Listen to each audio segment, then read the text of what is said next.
આપણા બધા સ્માર્ટફોન વાપરીએ છીએ, પણ ક્યારે વિચાર્યું છે કે એ આટલા બધા જટિલ કામો આટલી સરળતાથી કેવી રીતે કરી લે છે? આ બધાની પાછળનું રહસ્ય છે એના સૌથી નાના, મૂળભૂત બિલ્ડિંગ બ્લોક્સમાં, જેને આપણે કહીએ છીએ લોજિક ગેટ્સ. તો ચાલો આજે આ જ રહસ્ય પરથી પડદો ઉઠાવીએ. જો આપણે જ્યારે પણ ફોન પર કોઈ એપ ખોલીએ કે બટન દબાવીએ, ત્યારે આપણો ફોન તરત જ એક નિર્ણય લે છે. પણ સવાલ એ છે કે આટલું કોમ્પ્લેક્સ મશીન આટલા નાના નાના નિર્ણયો આખરે લે છે કેવી રીતે? ચાલો આની પાછળનું વિજ્ઞાન સમજીએ. વાત બહુ સિમ્પલ છે. બધું જ શરૂ થાય છે ખાલી બે જ વિકલ્પોથી: હા કે ના, સાચું કે ખોટું, ચાલુ કે બંધ, બસ આટલું જ. અને કમ્પ્યુટર્સની દુનિયામાં આ હા કે નાને આપણે ઓળખીએ છીએ 1 અને 0 તરીકે. વિશ્વાસ નહીં આવે, પણ આખી ડિજિટલ દુનિયા આ બે જ આંકડાઓ પર ઊભી છે. તો સવાલ એ છે કે કમ્પ્યુટર આ 1 અને 0ની ભાષાને સમજે છે કેવી રીતે? વેલ, અહીં જ એન્ટ્રી થાય છે લોજિક ગેટ્સની. તમે એમને ડિજિટલ દુનિયાના દરવાજા અથવા તો ચોકીદાર સમજી શકો છો. એમનું કામ છે નક્કી કરવાનું કે કઈ માહિતી અંદર જશે અને કઈ નહીં. ચલો, તો સૌથી પહેલા 3 મુખ્ય દરવાજાઓને મળીએ: એન્ડ, ઓર અને નોટ. સૌથી પહેલા છે એન્ડ ગેટ, અને આ ભાઈ જરા કડક મિજાજના છે. એનું એક જ કહેવું છે, બંને શરતો પૂરી થવી જ જોઈએ તો જ હું દરવાજો ખોલીશ. જેમ કે આપણે ઘરમાંથી બહાર નીકળવું હોય તો ચાવી પણ જોઈએ અને વોલેટ પણ જોઈએ, બરાબર ને? બેમાંથી એક પણ વસ્તુ ન હોય તો કામ અટકી જાય. બસ એન્ડ ગેટ પણ આવો જ છે. એને આઉટપુટ 1 આપવા માટે બંને ઇનપુટ 1 જ જોઈએ. સ્ક્રીન પર જુઓ, આ છે એન્ડ ગેટનો સિમ્બોલ, અને એની સાથે છે એનું ટ્રુથ ટેબલ. આ ટેબલ એનું કામ કરવાની રીત બતાવે છે. જુઓ, એકદમ સાફ છે. જ્યારે બંને ઇનપુટ્સ એટલે કે x અને y 1 હોય ત્યારે જ આઉટપુટ Z1 મળશે. એક પણ ઇનપુટ જો 0 થયું તો સમજો કે પરિણામ 0 જ આવવાનું છે. હવે એન્ડ ગેટથી બિલકુલ ઉલટું, ઓર ગેટ થોડો ઉદાર છે. એ કહે છે, અરે બેમાંથી કોઈ પણ એક શરત પૂરી થશે તો પણ ચાલશે. દાખલા તરીકે, આપણે દુકાનમાં પેમેન્ટ કરતી વખતે રોકડા અથવા કાર્ડથી ચૂકવી શકીએ છીએ. બંનેની જરૂર નથી. બસ આ ઓર ગેટનું કામ પણ કંઈક આવું જ છે. આ રહ્યો ઓર ગેટનું સિમ્બોલ અને એનું ટ્રુથ ટેબલ. અહીં ધ્યાનથી જુઓ, જો x અથવા y બેમાંથી કોઈ એક પણ ઇનપુટ 1 હોય તો આઉટપુટ z તરત જ 1 થઈ જશે. આઉટપુટ 0 ક્યારે થશે? બસ એક જ કેસમાં, જ્યારે બંને ઇનપુટ 0 હોય. અને હવે આવે છે સૌથી સરળ ગેટ, નોટ ગેટ. આનું કામ તો બહુ જ સીધું સાધું છે. જે પણ આપો એનું ઊંધું કરી દેવાનું. એટલે કે હાનું ના અને નાનું ના. આ એકદમ ઓપોઝિટ ગેટ છે.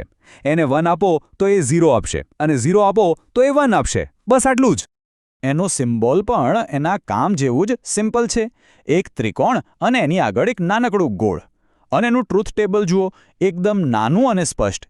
ઇનપુટ 0 તો આઉટપુટ 1, ઇનપુટ 1 તો આઉટપુટ 0. સિમ્પલ. ઓકે, તો હવે આપણને આ 3 બેઝિક ગેટ્સ તો સમજાઈ ગયા, પણ મજાની વાત તો હવે શરૂ થાય છે. ચાલો જોઈએ કે આ સિમ્પલ ગેટ્સને ભેગા કરીને કેવા મજેદાર અને પાવરફુલ ગેટ્સ બનાવી શકાય છે. હવે વારો છે NAND અને NOR ગેટ્સનો, જેમના નામમાં જ એમનું કામ છુપાયેલું છે: નોટ એન્ડ અને નોટ ઓર. NAND ગેટ, નામ પરથી જ ખબર પડી જાય છે ને? એન્ડ ગેટની આગળ એક નોટ ગેટ લગાવી દો એટલે બની ગયો NAND ગેટ. મતલબ કે એન્ડ વત્તા નોટ બરાબર NAND. એટલે કે એન્ડ ગેટ જે પણ જવાબ આપે, NAND ગેટ એનાથી બરાબર ઊંધો જવાબ આપશે. એકદમ ઓપોઝિટ. એનો સિમ્બોલ પણ જુઓ, બરાબર એન્ડ ગેટ જેવો જ છે, પણ આગળ પેલું નાનકડું ગોળ છે ને, એ જ નોટની નિશાની છે. હવે એનું ટ્રુથ ટેબલ. યાદ છે એન્ડ ગેટમાં શું થતું હતું? બંને ઇનપુટ 1 હોય ત્યારે આઉટપુટ 1 મળતું હતું. અહીં જુઓ, NANDમાં બરાબર ઉલટું છે. બંને ઇનપુટ 1 હોય ત્યારે આઉટપુટ 0 મળે છે. અને બસ એ જ લોજિકથી બને છે NOR ગેટ. OR ગેટની આગળ નોટ ગેટ લગાવી દો એટલે કે OR વત્તા નોટ બરાબર NOR. આ પણ OR ગેટના પરિણામને લઈને એને ઊંધું કરી નાખે છે. ટૂંકમાં, જે OR ગેટ માટે હા છે એ NOR ગેટ માટે ના છે. અહીં પણ સિમ્બોલમાં પેલું જાદુઈ ગોળ દેખાય છે, જે નોટનું કામ કરે છે. અને એના ટ્રુથ ટેબલ પર નજર કરો. OR ગેટમાં શું થતું હતું? ખાલી બંને ઇનપુટ 0 હોય ત્યારે જ આઉટપુટ 0 મળતું હતું. અહીં NOR ગેટમાં એ જ કેસમાં આઉટપુટ 1 મળે છે. બિલકુલ ઊંધું. ચાલો હવે આપણે છેલ્લા અને સૌથી ખાસ ગેટ્સના ગ્રુપ પર આવીએ છીએ. એમને એક્સક્લુઝિવ એટલે કે વિશિષ્ટ ગેટ્સ કહેવાય છે. એમનું કામ થોડું અલગ છે. એમનું મુખ્ય કામ છે એ શોધવાનું કે બે ઇનપુટ એક સરખા છે કે અલગ અલગ. પહેલો છે એક્ઝોર ગેટ એટલે કે એક્સક્લુઝિવ ઓર. આનું કામ છે તફાવત શોધવાનો. આ ત્યારે જ વન આઉટપુટ આપે છે જ્યારે બંને ઇનપુટ એકબીજાથી અલગ હોય. આને સમજવા માટે આપણે સીડીની લાઇટનું ઉદાહરણ લઈ શકીએ. નીચેની અને ઉપરની સ્વિચ અલગ અલગ પોઝિશનમાં હોય ત્યારે જ લાઇટ ચાલુ થાય છે, બરાબર? બસ એ જ કામ છે એક્ઝોર ગેટનું. આ રહ્યો એનો ખાસ સિમ્બોલ. હવે એના ટ્રુથ ટેબલને ધ્યાનથી સમજીએ. જો ઇનપુટ અલગ અલગ હોય એટલે કે એક 0 અને બીજો 1 તો આઉટપુટ મળશે 1. પણ જો બંને ઇનપુટ એક સરખા હોય, ભલે બંને 0 હોય કે બંને 1, આઉટપુટ હંમેશા 0 જ રહેશે. અને હવે તમે કદાચ વિચારી જ લીધું હશે XNOR ગેટ શું કરતો હશે. જી હા, બિલકુલ સાચું. એ XOR ગેટનું બરાબર ઊંધું કામ કરે છે. જો XOR તફાવત શોધનાર છે તો XNOR સમાનતા શોધનાર છે.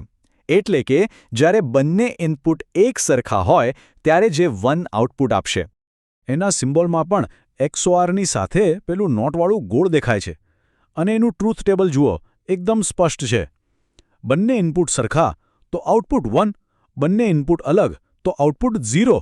બસ આ રીતે એ ચેક કરે છે કે બે વસ્તુઓ સરખી છે કે નહીં. તો આપણે આ બધા એન્ડ, ઓર, નોટ, નાન્ડ, નોર, એક્ઝોર, XNOR આ બધું શીખ્યા તો ખરા, પણ આ બધી માથાકૂટ શા માટે? કારણ કે આ જે નાના નાના સિમ્પલ નિર્ણયો લેતા ગેટ્સ છે ને, એ જ આપણી આખી આધુનિક ડિજિટલ દુનિયાનો પાયો છે. ચાલો હવે જોઈએ કે આ બધું ભેગું મળીને કેવી રીતે કામ કરે છે. જ્યારે એન્જિનિયરો કોઈ ચિપ કે સર્કિટ બનાવે ને, ત્યારે એ લોકો એક ડ્રોઈંગ તૈયાર કરે છે જેને સ્કેમેટિક કહેવાય છે. આ સ્કેમેટિક બીજું કંઈ નહીં પણ એક નકશો છે. એ બતાવે છે કે આ હજારો લાખો ગેટ્સને એકબીજા સાથે કેવી રીતે જોડવાના જેથી કોઈ મોટું અને જટિલ કામ થઈ શકે. આ એક જાતની બ્લુપ્રિન્ટ જ છે. હવે સ્કેમેટિક તો થયો ચિત્ર, પણ કમ્પ્યુટરને ચિત્ર ન સમજાય. એને તો જોઈએ લખેલી સૂચનાઓ. બસ આ જ સૂચનાઓની લિસ્ટને જ નેટલિસ્ટ કહેવાય છે. એમાં બધું જ લખેલું હોય કે કયો ગેટ ક્યાં અને કેવી રીતે જોડાયેલો છે. આ કમ્પ્યુટર માટેની રેસિપી બુક જેવું છે. અને આનો મતલબ શું થયો? મતલબ એ કે આપણા હાથમાં રહેલો સ્માર્ટફોન હોય કે પછી દુનિયાનો સૌથી શક્તિશાળી સુપર કમ્પ્યુટર હોય, એ દરેક વસ્તુ આ જ નાના નાના સિમ્પલ લોજિક ગેટ્સના કરોડો અબજોના જોડાણથી જ બનેલી છે. વિચાર કરો, આટલી બધી જટિલતા, આટલી બધી શક્તિ આવા સરળ પાયા પર બનેલી છે. તો હવે પછી જ્યારે પણ આપણે આપણો ફોન હાથમાં લઈએ ત્યારે એક ક્ષણ માટે વિચારજો. એની અંદર અબજો નાના નાના દરવાજાઓ છે જે બસ હા કે ના, એક કે શૂન્ય આટલા જ સરળ નિર્ણયો લઈ રહ્યા છે. અને આ જ આપણને એક મોટા સવાલ પર લાવીને મૂકે છે કે આપણે જે સૌથી જટિલ વસ્તુઓ વાપરીએ છીએ એનો પાયો આટલો સરળ કેવી રીતે હોઈ શકે.